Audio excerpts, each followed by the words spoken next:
Hi అండి అందరికీ. రాగి పిండి, గోధుమ పిండితో పిల్లలకు బలాన్నిచ్చే బెల్లం రాగి కొమ్ములు ఏ విధంగా చేయాలో చూసేద్దాం రండి.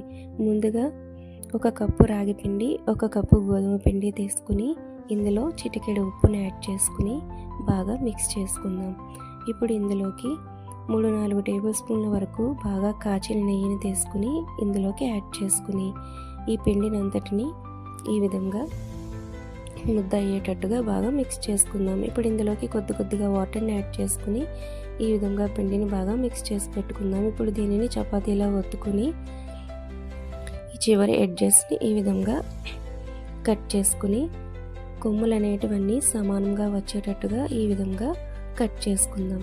ఈ కొమ్ములు అనేవి ఇలా ఈ మందంలో ఉంటే సరిపోతుంది. ఇప్పుడు స్టవ్ ఆన్ చేసి కడాయి పెట్టి డీప్ ఫ్రైకి సరిపడా ఆయిల్ వేసుకుని ఆయిల్ హీట్ ఎక్కిన తర్వాత ఈ కొమ్ములన్నింటినీ దీనిలోనికి యాడ్ చేసుకుని మంటని మీడియం ఫ్లేమ్లో పెట్టుకుని ఈ విధంగా గోల్డెన్ బ్రౌన్ కలర్ వచ్చిన తర్వాత వీటిని ఒక బౌల్లోనికి తీసుకుందాం. ఇప్పుడు స్టవ్ ఆన్ చేసి గిన్నెని పెట్టుకుని 1.5 కప్పు బెల్లాన్ని, 1/2 కప్పు వాటర్ని యాడ్ చేసుకుని ఈ విధంగా మిక్స్ చేసుకుందాం. బెల్లం కరిగిన తర్వాత దీనిని ఒక ప్యాన్లోనికి ఫిల్టర్ చేసుకుని ఇప్పుడు ఇందులో కొద్దిగా యాలకుల పొడిని యాడ్ చేసుకుందాం. చూడండి, పాకం అనేది ఈ విధంగా ముద్దగా అయ్యేటట్టుగా వస్తే సరిపోతుంది.